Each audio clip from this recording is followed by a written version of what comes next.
I just have no clue what to say. I just witnessed one of the most incredible games ever.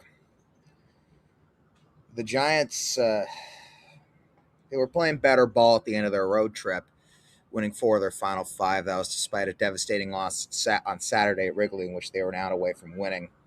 And then after another devastating loss against these Nationals in the series opener on Monday night, with Price striking out with runners at the corners and 2 outs to end that game, this team was completely deflated. And any microscopic sliver of hopium that I was holding on to that the Giants could turn the season around was pretty much lost. And last night, they looked dead in a 6-3 loss.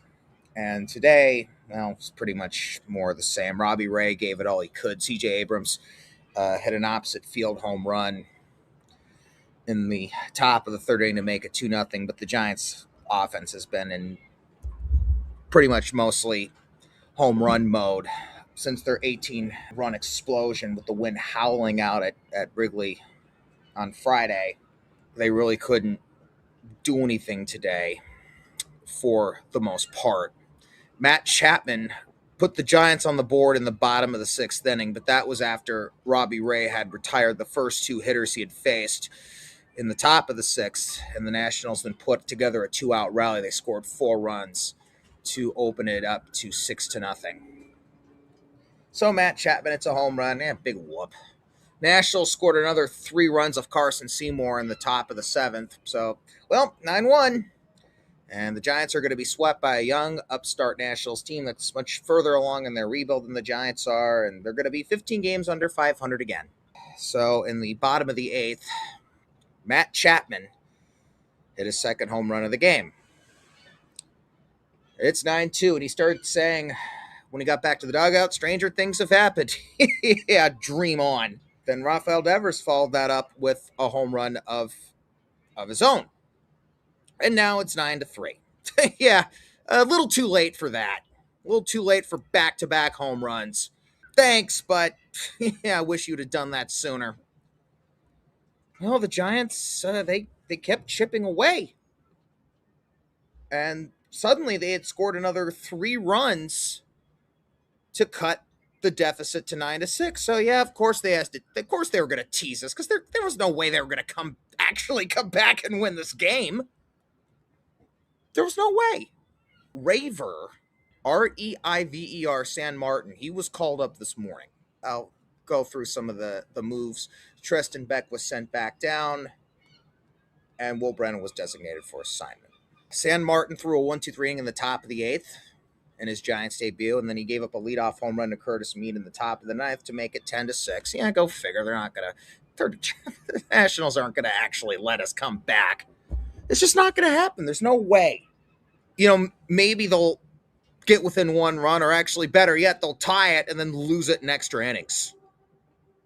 I was sitting next to my friend Augie Messenberg in the press box today, and I said to Augie in the bottom of the 8th after Rafi had hit his home run, if they actually come back today, then I couldn't think of what ridiculous thing I would say. I was telling him the story about how there was a game in 1989 in which the Pirates were in Philadelphia at Old Veterans Stadium, and the Pirates were blowing the Phillies out.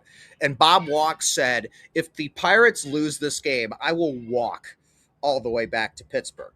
Well, the Pirates lost the game. The Phillies came all the way back. And at the end of that season in October, Bob Walk indeed walked all the way from Philadelphia to Pittsburgh. I think there were some charities involved, but he was a man of his word. And even though I had no expectation the Giants would come back in this one, I didn't want to tempt fate. I wasn't going to – I'm in no position to walk all the way to Washington, D.C. But to be honest, if I'm going to do a cross-country walk, I think I'm going to go east to west. Save all the mountains and all the cool landscapes for last, Get all the flat cornfields as far as the eye can see out of the way in the first half of it. And then save all the mountains and all the cool sights of the Rockies, the frontier, wherever I may go, maybe the desert. Have it culminate with a beautiful view of the Pacific Ocean somewhere like maybe San Diego, or here in San Francisco, or up in Seattle. Anyway, I didn't want to tempt fate. But, I mean, that's how certain I was the Giants would not come back in this game. So we go to the bottom of the ninth. Gus Farland is back. Well, Luis Arias doubles off the wall and right. Matt Chapman doubles hit him in. It's 10-7. Yeah, the Giants just had to tug at our heartstrings. Jung-Hoo Lee's at the plate, runners at first and second. Blake Butera smartly brought in the lefty Mitchell Parker to face Jung-Hoo Lee and Bryce Eldridge, lefty on lefty. It's like, all right, lefty on lefty, so much for this comeback. He'll stymie it. Jung-Hoo Lee grounds a base hit the other way to left. And now the bases are loaded as Gary Pettis, of course, the Giants' new third base coach, longtime baseball man, held up Matt Chapman at third. And now Bryce Eldridge. And Eldridge had said after the game that he had been thinking about getting another chance since his strikeout to end Monday's game. He takes two pitches, jumps ahead in the count 2-0, and then he hits a high fly ball to right field. And from my angle in the press box, I'm sitting towards the first base end of the press box. So, I don't know, 40 or 50 feet or so to the right behind home plate. From there, I thought, okay, it's probably going to be like a foul ball or something at most, if we're lucky, a sacrifice fly. But then I saw Dylan Cruz start drifting back, and he kept drifting and drifting. And then it was like, okay, this might have a chance to be something. It could hit off the wall, and we'll tie the game.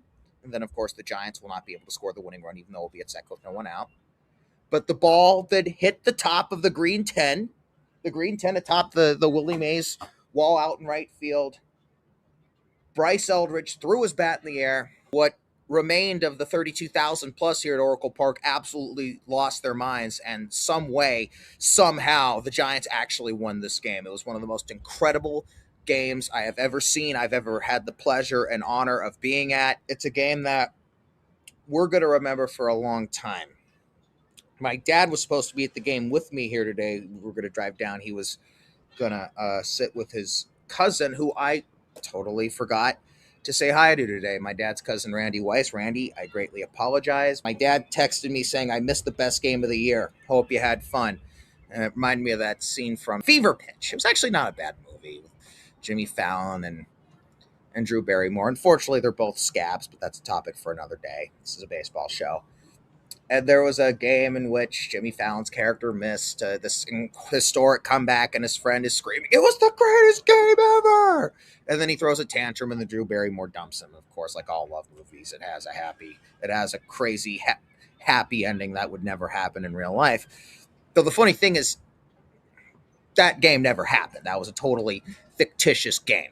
So the Giants, they did have what you could call one of the greatest games ever. And I'll say this, come October, when the Giants are in the playoffs, I mean, this will be the game we're looking at where it all started back on June 10th. And look, games like this could start historic winning streaks. I was telling Augie about the 1914 Braves, who were 12-28, who were 16 under 500 in early June at 12-28, got hot and had got to like 8 games under 500, and then fell all the way back to 14 games under 500 around the beginning of July. And then they went on an historic run. They went something, I would like to say, in the neighborhood of like 78-19 or 68-19 or something like that the rest of the way. And then they ended up going to the World Series and beating the Philadelphia A's in that World Series. So maybe the Giants could pull a 1914 Boston Braves. You never know. I still can't believe it. This is one of the most surreal experiences I have ever had coming to a ball game. You know what they say, whenever, you never know what you'll see when you come to a game. There was also some history involved in this.